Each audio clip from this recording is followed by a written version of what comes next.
Ordenar los documentos de una propiedad intestada requiere la intervención de un abogado, un juez y un notario, en un proceso donde las partes se ponen de acuerdo.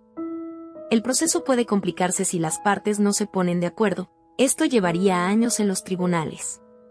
Cada año se hacen campañas para promover el testamento, con el fin de prevenir los problemas. Sin embargo, la mayoría de la población mexicana sigue sin tener la precaución de establecer el destino de su patrimonio, después de morir. Si una persona fallecida no dejó testamento, se deberá llevar un proceso legal. Cuando no hay una certeza respecto a los bienes de la persona fallecida, puede haber familiares que piensan que tienen derecho, pero no basta vivir en el mismo techo. Se debe abrir un proceso intestamentario para la sucesión hereditaria, en la que por ley, los familiares consanguíneos o legalmente declarados como familia deberán someterse a este procedimiento legal en el que se designará la parte proporcional que le corresponde a cada heredero. Si existe un acuerdo entre partes, se podrá acudir ante un notario público, en un proceso que podrá abarcar de 3 a 4 meses aproximadamente para la repartición de bienes. Pero, si existe un desacuerdo entre estas, se deberá recurrir ante un juez de lo familiar, para realizarse un juicio sucesorio, con la figura de una albacea, quien será la encargada de vigilar los bienes sometidos a juicio hasta que se repartan entre las personas herederas. ¿Ya hiciste tu testamento? ¿O tu propiedad está intestada y no sabes qué hacer? Hola, ¿cómo están? Me da mucho gusto saludarles aquí en ese espacio de Marlene Logo Coach. Y bueno, pues el día de hoy vamos a hablar de un tema que con mucho respeto vamos a tratarlo porque es un tema un tanto triste porque nadie quiere que sus seres queridos se vayan. Pero ¿qué pasa cuando ellos se van y sobre todo cuando dejan esta pequeña problemática de que no dejan testamento? Y bueno, pues las propiedades, las deudas, todo lo que conlleva a lo que deja esa persona tiene que pasar a alguien. Pero en ese pasar los bienes a los familiares, pues puede también llegar a haber problemas. Así que hoy vamos a hablar sobre este juicio sucesorio intestamentario en México. Y para ello he invitado al licenciado Pedro González. Bienvenido, Pedro, ¿cómo estás? Hola, Marlene, muy bien, buenas noches. Sí, estamos aquí para disipar dudas acerca de los juicios sucesorios intestamentarios. La primera pregunta sería, ¿por qué es tan importante hacer un testamento? ¿Por qué las personas tienen que, desde que escuchen ese programa, hacer conciencia de tener un testamento? Mira, con el testamento pues se solucionan varios problemas, ¿no? Sobre todo el que no dejes un bien sin herencia, ¿vale? Sin dejar tus bienes ya señalados para algún familiar, o aunque no sea tu familiar, se lo puedes dejar como herencia, ¿no? Y no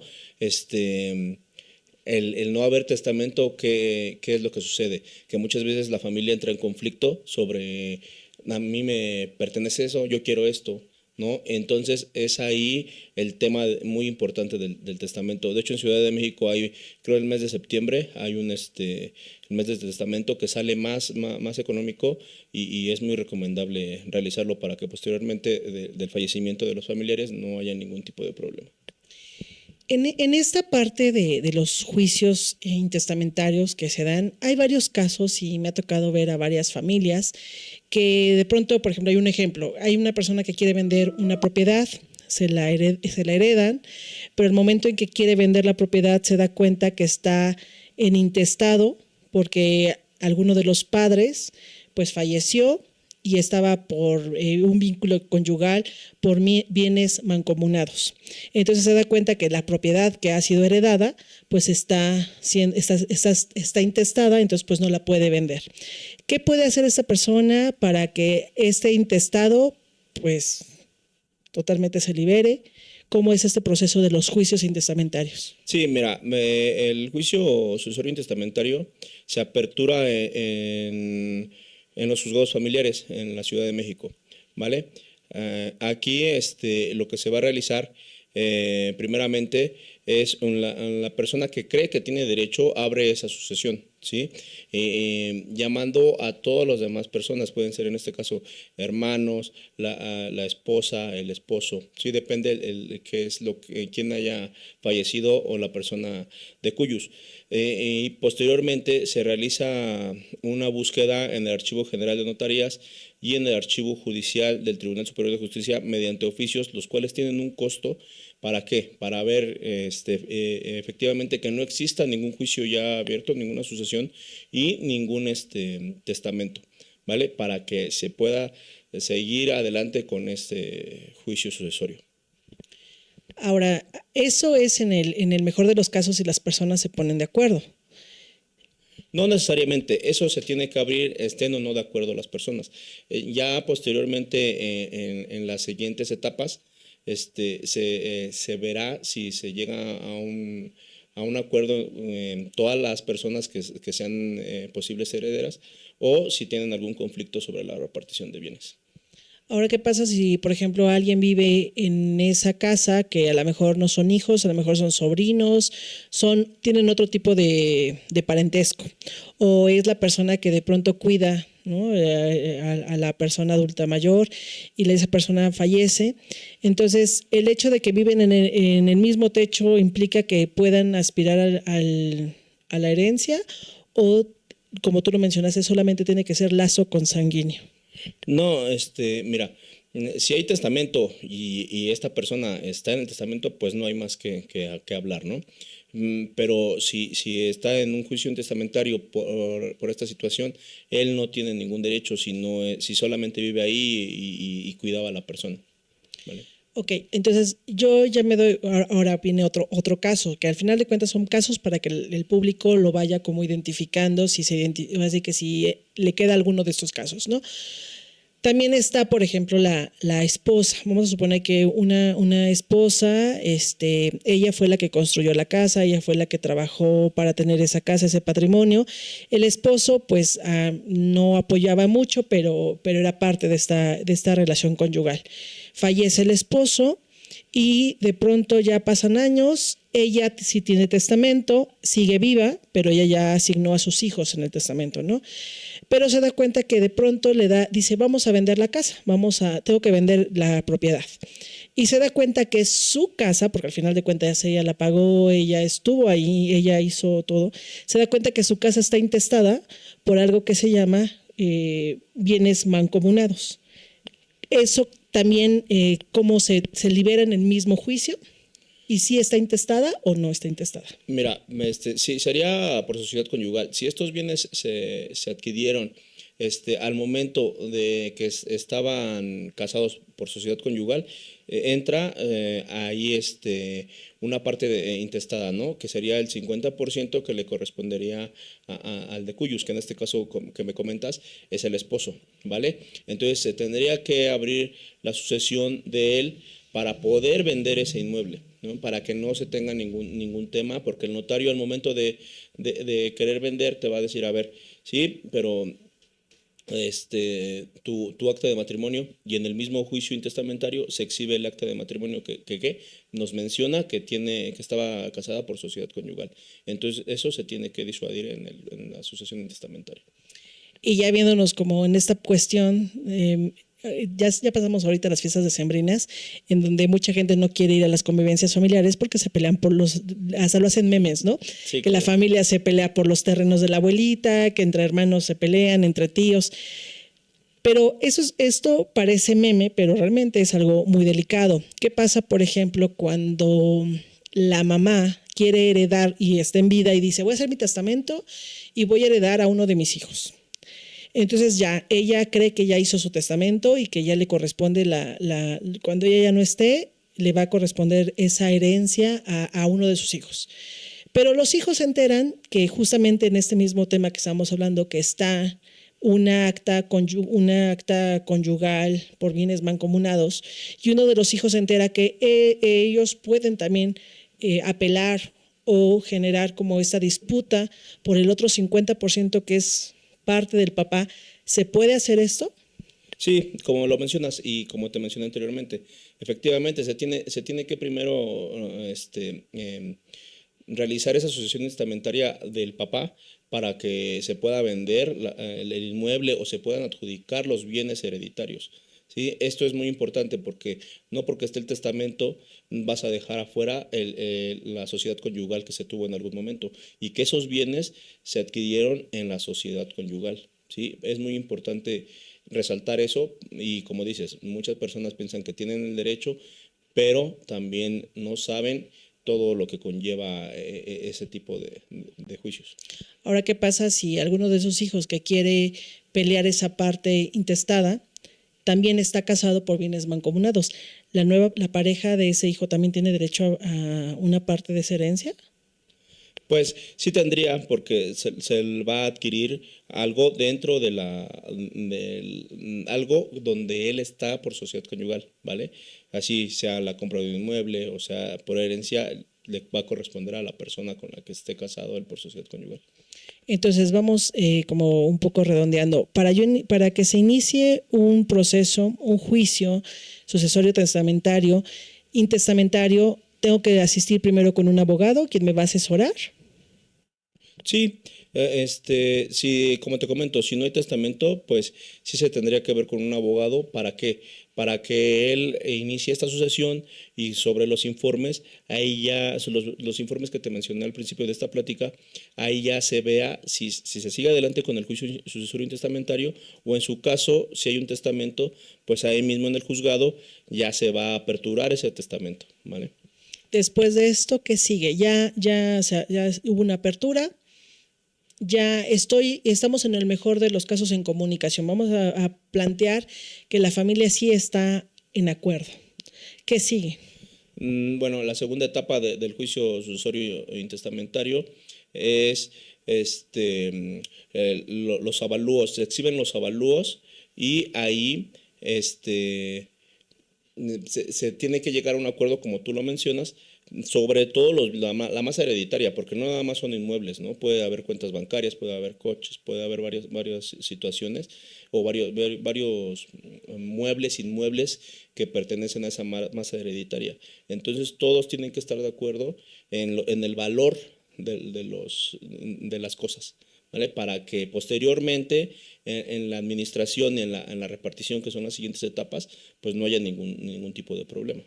¿Qué pasa si alguna de las partes o persona que tiene esta parte que tiene derecho a la herencia, de pronto dice, ¿saben qué? Yo no quiero nada, o sea, yo no quiero ni la propiedad, no quiero ni las cuentas, yo la verdad es que tengo lo mío y no quiero evitar problemas, yo no quiero nada de lo que me dejaron. ¿Eso cómo se le llama? Mira, esto sería antes de la etapa que te mencioné anteriormente, que es el inventario, donde se exhibe el avalúo. Esto es antes de la junta de herederos, ¿vale? Se tiene que hacer un repudio, ¿sí? ¿Qué es el repudio? Sí, ya estoy enterado de que tengo derecho hereditario, ya me notificaron, pero no me interesa, no quiero entrar en conflicto o simplemente pues se lo cedo a las demás personas.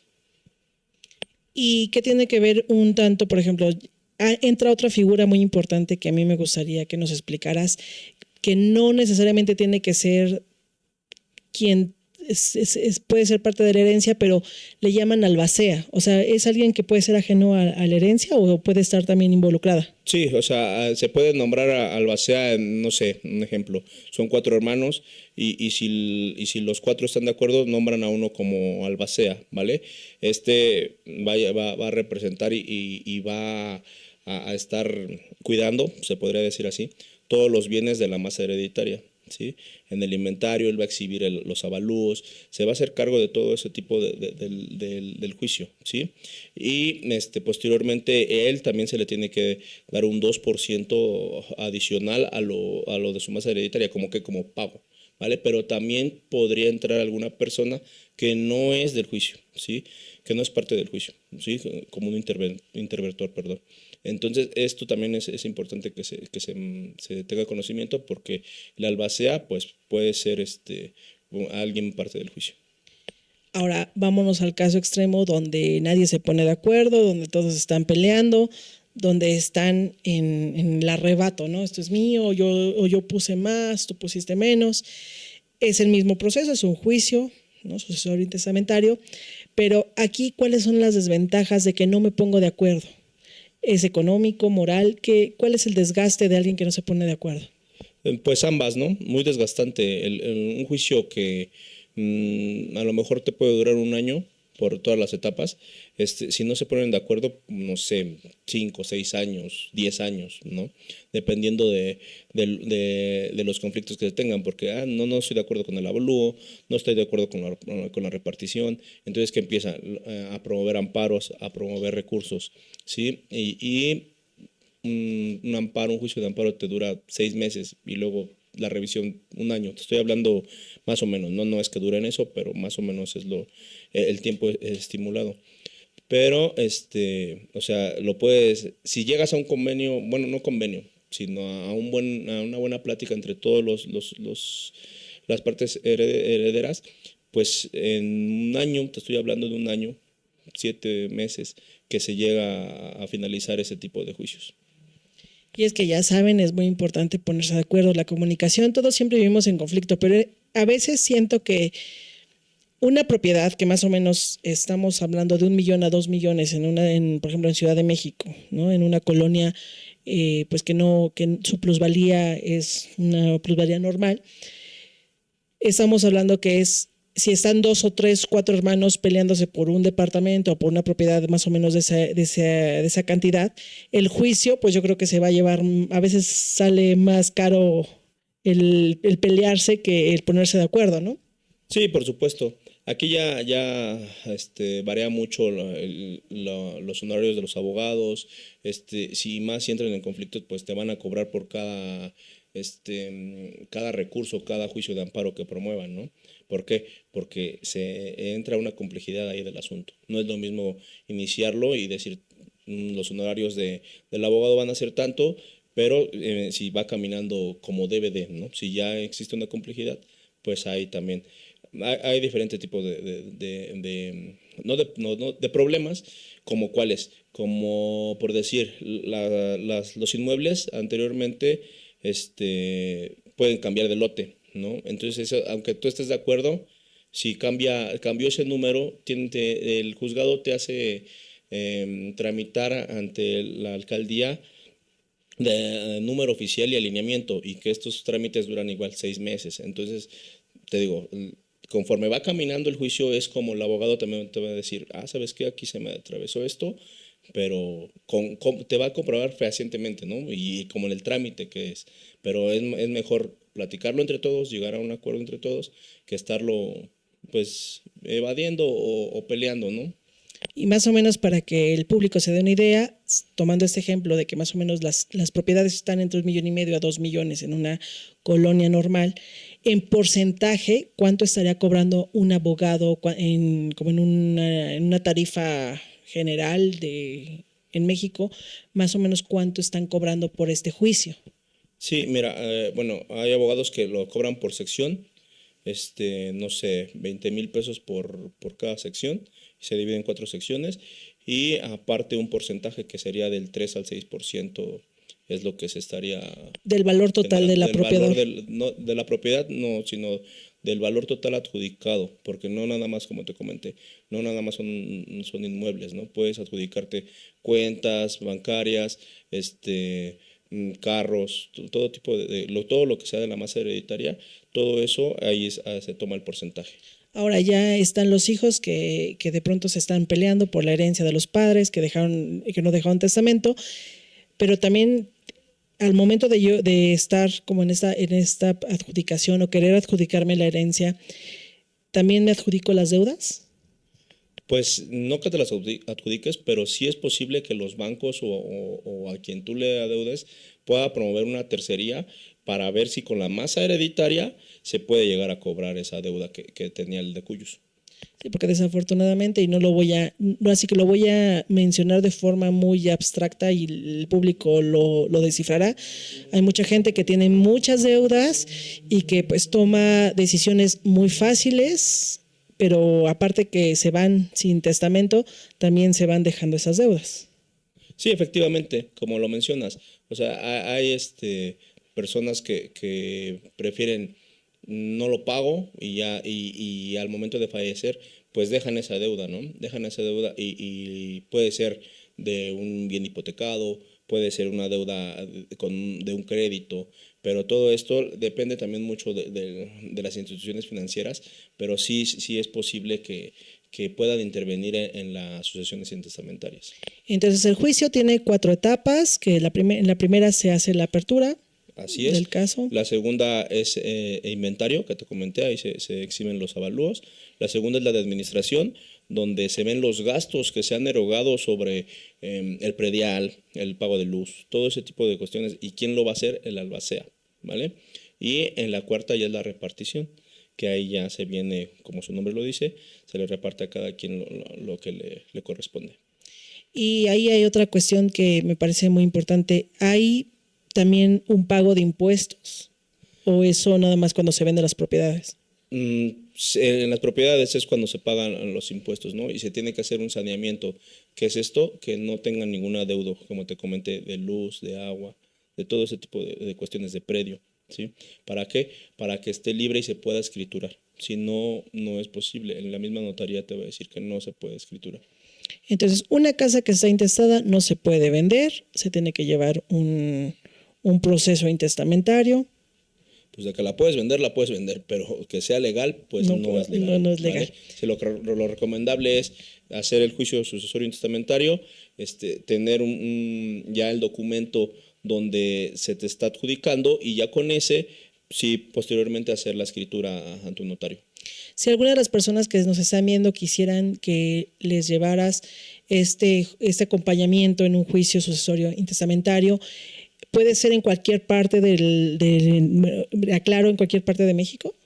Sí, por supuesto, en cualquier parte de la República, solamente si lo estaríamos trabajando a lo mejor con algún corresponsal o con los viáticos para asistir personalmente a los juzgados. Entonces, las personas que nos están viendo tienen que tomar en cuenta que esos son procesos de mucha paciencia, que no son de 10 días, sino puede ser en las mejores condiciones de acuerdos, hasta en un año aproximadamente.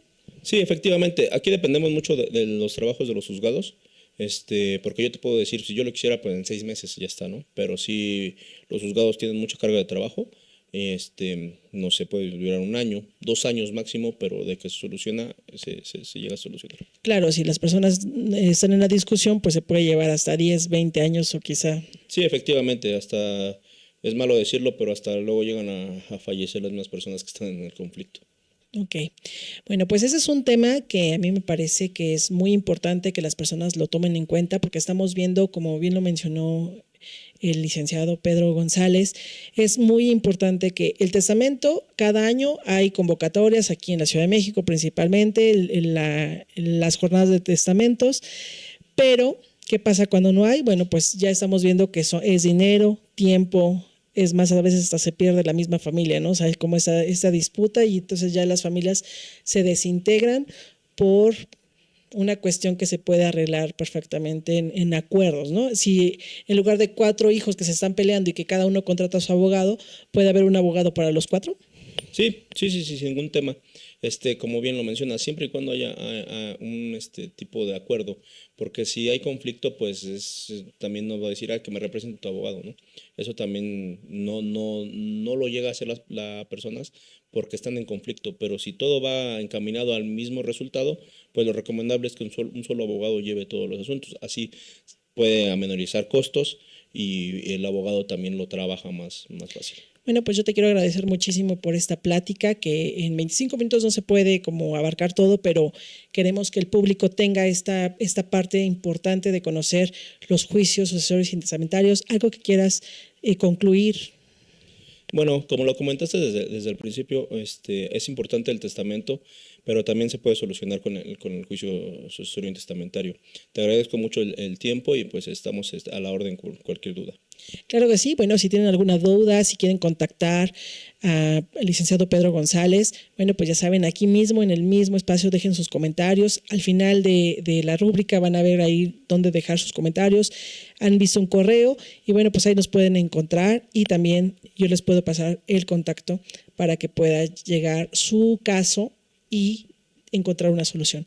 Yo les agradezco mucho, te agradezco mucho, Pedro, por haber estado aquí con nosotros. De nada, a ti también, muchas gracias. Y bueno, pues ya me despido. Esa es una emisión más de este programa de Marlene Logo Coach, un programa que te voy a traer muchos temas para tu bien, para la parte cotidiana y sobre todo para esos tipos de asuntos que a veces no sabemos cómo resolverlos. Nos vemos hasta la próxima. Esto fue Marlene Logo Coach. Hasta la próxima.